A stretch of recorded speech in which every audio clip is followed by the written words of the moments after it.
Hi, friends. So, a lot of people have asked me how I keep track of everything from writing the workshops to my submissions and the business side of being a poet and teaching artist. And honestly, it comes down to a handful of tools that I use basically every day.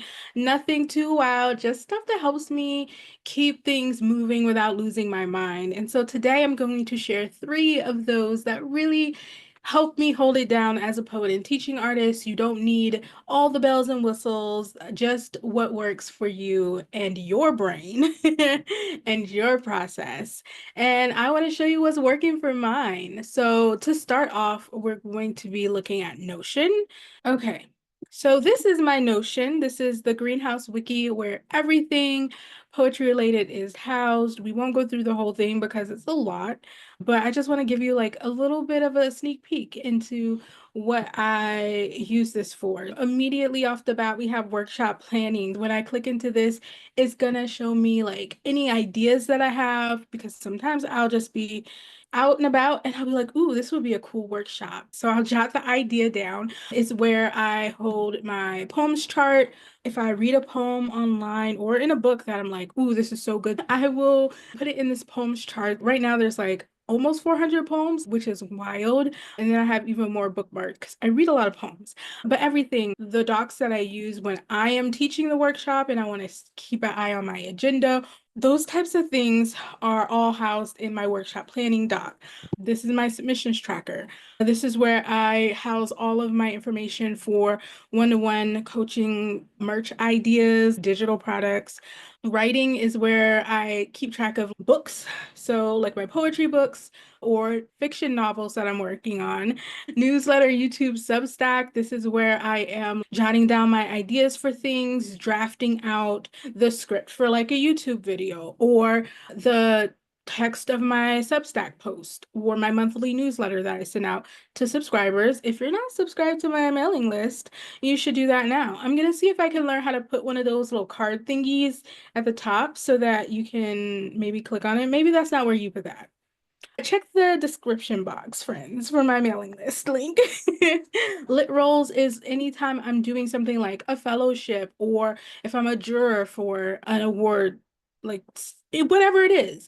I put that information here, so I have a spot for that. Copy is where I just jot down like all of the text part of an Instagram post or the text part of the product page if I have a workshop that I want to host. I can just copy and paste, copy and paste. It's really simple because I already drafted it. We have like the brand library where I have all legal docs, my income and expense tracker, my mission and vision statements, values, all of that, artist statement, files and applications. So if I apply for a fellowship or a grant or some kind of literary role. I am keeping a copy of all of my application materials and answers in this doc. And then I have just a bunch of other stuff, testimonials and feedback, right? So if somebody leaves me some feedback after a workshop, I like to keep it here so I can know what do people like, what do they like, what do they want more of, what maybe they didn't like, and then testimonials are if people are like, I love this workshop and I don't mind if you tell people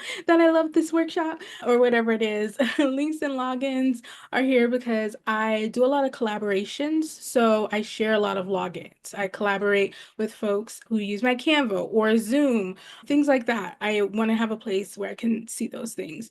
Affiliations is I have like affiliate links, but I never use them. Oops. And development is grants. Development and marketing are mostly just info dumps, like where I'm like learning about these things, learning about grant writing, learning about marketing. And so when I have resources that are teaching me how to do these things or giving me more information, I dump them there so that yeah, I have it. And then SOP, I am an operations lead for a logistics company. So logistics, standard operation procedures is like second nature for me. So of course I've created an SOP for these things. But yeah, those are like some of the main things that I use. I also have my quarterly projects, so things that I want to do in the quarter, things that I have done, right? You can see where it is, what my ideas are. So yeah, so that's an overview of like what my Notion looks like. I do have like some little quick things. If I want to add a sticky note, like just make a little message to myself, I just click this button. If I want to add a new poem to my poems chart and I don't want to go all the way to poems chart, even though it's right here, I can click this little button. So it just makes everything easy. It's all in one spot. It's just I don't know what to tell you, friends. It's my jam. If you're new to it, it can feel like it's a lot. It can feel overwhelming. I started with templates. I always tell anybody who's interested in coming to Notion to start with templates because that's just going to make your life so much easier, especially as you're getting acclimated with it, because there are some like quirks to it. That with everything there's a quirk, right? So while you're learning it, like use somebody else's template, see what works for you, what feels good. And then if you're like, I wish it did this, that's when you start looking to see, can I do this? I used YouTube for a lot of the things that I wasn't sure if I could do it, but I was like, this would be so good if I could. And a lot of times I found out that I could do it. And somebody had already made a YouTube tutorial about it. So, yeah, it's flexible, but not messy, if that makes sense. And it doesn't hurt that, like, you can make it look like whatever you want. I think this is cute. I've had different layouts or whatever, but like, I think being able to color coordinate stuff is, I don't know, it's just fun. If I'm gonna be here staring at this all day, I would like it to, look cute. So that's my criteria there. So that's Notion. I'm going to stop sharing my screen and we're gonna look at something else. Okay, friends. So one thing that is a thing that I use almost daily and like to have handy or like pulled up because I'm always tweaking it or like adding something or just like trying to make it a little bit better or more easy for folks to navigate. And that would be my website. So one second, I'm gonna go ahead and get that pulled up for you and share my screen. We're going to be looking at the back end of it because this one, we're going to be looking at the back end of it just because I don't know, this is where I spend time, right? This is what I'm doing. I'm not going to click on everything just because there's some, sensitive information here because if I click on other things, it might show you people's information. But anyway, this is my website and the back end of it. As you can see, my website's not doing a whole lot. It's not like super wild or whatever. I should make this bigger so you can see it in its full glory. There we go. Sometimes when I go to people's websites, like poets and artists, I'm very curious, like, did I come to the right spot? So when there's a picture, I'm like, okay, yeah, this is the right person. It's nice to have everything in one place. It's nice to be able to go, oh, let me see. Do you have more poems like this one poem that I read and loved? Do you have a book I can buy? Do you teach workshops? Like, do you do one-on-one coaching? I like to be able to get that information. And usually you can get all of that in this one spot.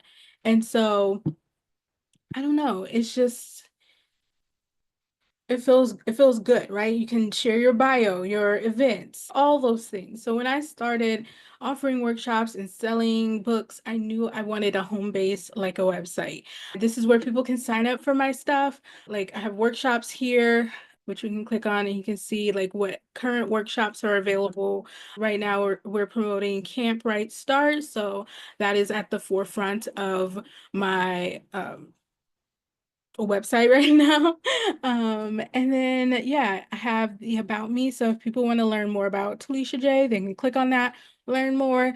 Publications, if you want to read some of my poems, right? I have some links here for selected publications. I also have a contact me page where you can email, and then this button just takes you back home. So boop. And then books, if you want to buy my books, they're here. I have the physical books, I have some digital download books, I have a book bundle, things like that. People can click on it and they can buy these things straight from me. They don't have to like get it from a third party, which is also better because then I don't lose out on like, splitting in royalties or doing other kind of random fees. Like it's just I have to go pack it and mail it. And then free offerings. I offer a lot of things that people can just attend for free. You don't have to pay me for it. You can come to Pub Party and submit your work to places. You can come to Study Circle and learn about our world and how to be a better community member, right? Or just take action during that time. I also have a poetry events calendar. These are all virtual spaces, and a lot of them you can see are free because they have this little free emblem. There's so many virtual online poetry spaces, whether you want a workshop, a co-writing space, or open mic, whatever. You can even submit your event. So there's a lot in case anyone is ever like, I want to come to an event, but I don't know what's going on. I have this little key here so that people can, see if it's something that I've created, it's my workshop, then I have a little heart next to it. If I recommend it, it has a pin next to it. I recommend most of the ones that I know. I've been to their workshops and I'm like, oh yeah, this I can vouch for y'all. The ones if there's no pin next to it, I can't vouch for these folks. I don't know what these folks out here doing. But as you can see, this one I can vouch for. This is a workshop coming up by the Poetry Lab for building digital poetry practice with Notion. Hello, we just looked at Notion. So anyway, that will be tomorrow, May 13th, because today, while this video is dropping, it is May 12th. So just in time for you to join Notion for Poets if you were intrigued. Okay, so this is my website. This is where I can just go in and update stuff. I'm usually tweaking something daily or having some kind of interaction with this site on a daily basis. Before this, I had a free WordPress blog and that worked just fine. So if you're just starting out, you don't have to pay for like a website. I do pay for mine annually. I did get grandfathered in at a really good price because I went to go upgrade and it had like almost doubled. And I was like, never mind. Keep what I have. We're not gonna do that. So I would recommend if you're just starting out, like you can use free things to have a home base, right? Whether it's WordPress or whether it's on Substack, whatever the case may be, like just have a home base somewhere you can direct people and they can see all your information because it's helpful. It's helpful for the folks who are interested in you. Like you want to keep them interested in you, right? I only upgraded because I started needing more sign up forms and payment links and a cleaner navigation. I was growing. I did it when it was making sense for me to organically level up to a paid website. So don't feel bad like if you're like, I don't really want to pay for a website right now. You don't have to. I just recommend having a home base. So anyway, if it feels like too much right now, just don't let it stop you. Get that Substack or even a link tree. A link tree will do you good. Have some place where folks can immediately see what the heck is going on with you and sign up for your stuff or read your work, whatever the case may be. So anyway, that's my website. I spent a lot of time here. You would think as much time as I spend in this back end that it would probably look a little bit more cool, but that's my website in a nutshell. We're gonna move on to the final tool. Okay, friends, Canva is the final tool that I want to talk about that I use on a daily basis.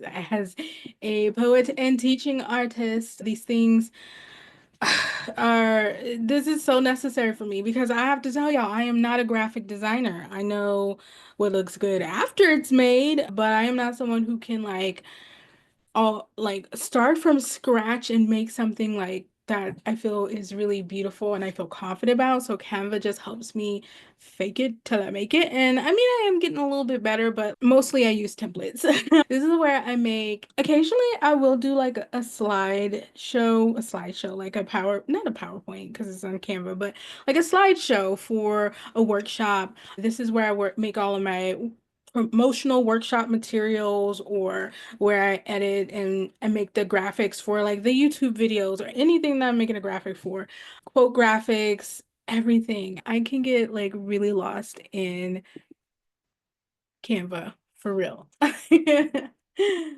Okay, friends. So Those were my three digital tools that I like to use. Of course, there's others. Of course, there's so many things that I use on a day-to-day basis. Some things I use every day still, and then some I use very often, but not all the time. Zoom, for example, for virtual sessions. That's also currently what I use to record my YouTube videos on because your girl don't got fancy camera setups. We're in the beginning stages of this. I use MailChimp for my email. I also use Later to schedule things like my posts, reels, and then yeah, there's just a lot. We'll probably talk about those other ones in the future, but for now, Notion, Squarespace, and Canva are the ones that I'm in pretty much every day. If you're in the thick of figuring out how to organize your creative work, I hope this gave you a clearer sense of where to start or what might be worth trying next.